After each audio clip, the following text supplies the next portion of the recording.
മഹാനായ ഖുതുബുസ്സമാൻ സയ്യിദ് മുഹമ്മദ് ബാഹസൻ ജമലുല്ലൈലി തങ്ങളെ സിയാറത്ത് ചെയ്യാനാണ് ഇന്ന് ഞാൻ ഉദ്ദേശിക്കുന്നത്. ഞാൻ യാത്രയാരംഭിച്ചു. കോഴിക്കോട് ജില്ലയിലെ ഫെറോക്കിനടുത്ത് കടുലുണ്ടി നഗരം ജുമുഅത്ത് പള്ളിക്ക് സമീപമാണ് ജമലുല്ലൈലി തങ്ങളുടെ മക്കാമുള്ളത്. മഞ്ചേരിയിൽ നിന്നും 40 കിലോമീറ്ററാണ് കടലുണ്ടി നഗരത്തിലേക്കുള്ളത്.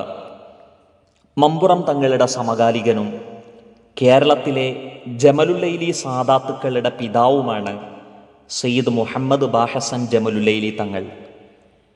ജീവിതത്തിലെ ഏതേത് പ്രശ്നങ്ങൾക്കും വന്യരായ എൻ്റെ ഗുരുവര്യർ സിയാറത്ത് ചെയ്യാൻ നിർദ്ദേശിക്കുന്ന മക്കാമുകളിലൊന്നാണ് ജമലുല്ലൈലി തങ്ങളുടേത്.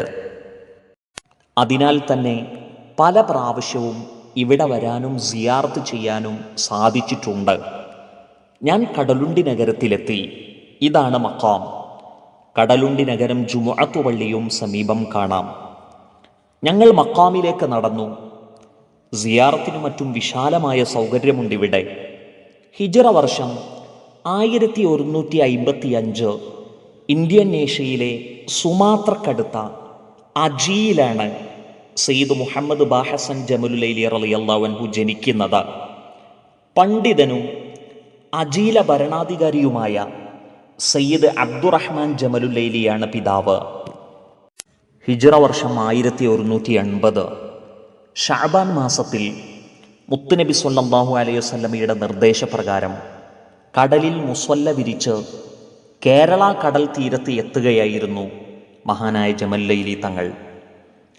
അത്ഭുതകരമാം വിധത്തിലുള്ള തങ്ങളുടെ വരവ് കണ്ട് നാട്ടുകാർ ആശ്ചര്യഭരിതരായി.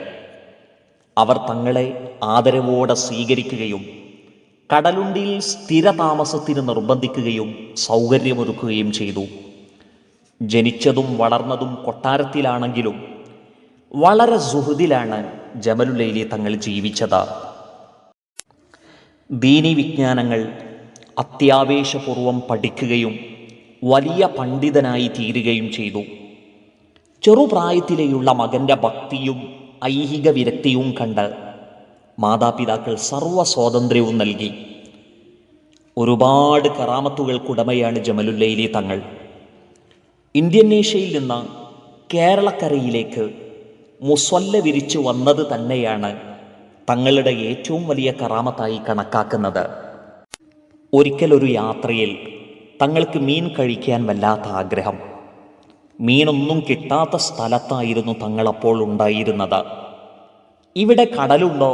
തങ്ങൾ കൂടെയുള്ളവരോട് ചോദിച്ചു. ഇല്ലല്ലോ തങ്ങളെ. എന്നാൽ കുളമുണ്ടോ എന്നായി തങ്ങൾ. ഉണ്ട്, കൂടെയുള്ളവർ മറുപടി പറഞ്ഞു.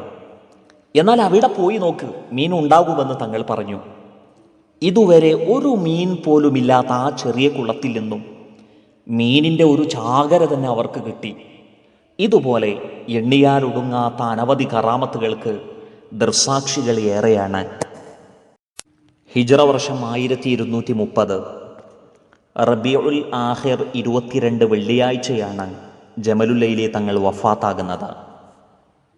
ജീവിതകാലത്തെന്ന പോലെ മല പോലെയുള്ള എത്രായിരം പ്രശ്നങ്ങൾക്കും പരിഹാരമാണ് ഈ സവിധം. അള്ളാഹു മഹാന്റെ ബറക്കത്ത് കൊണ്ട് നമ്മെ ഇരുലോക വിജയികളിൽ ഉൾപ്പെടുത്തട്ടെ. ആമീൻ.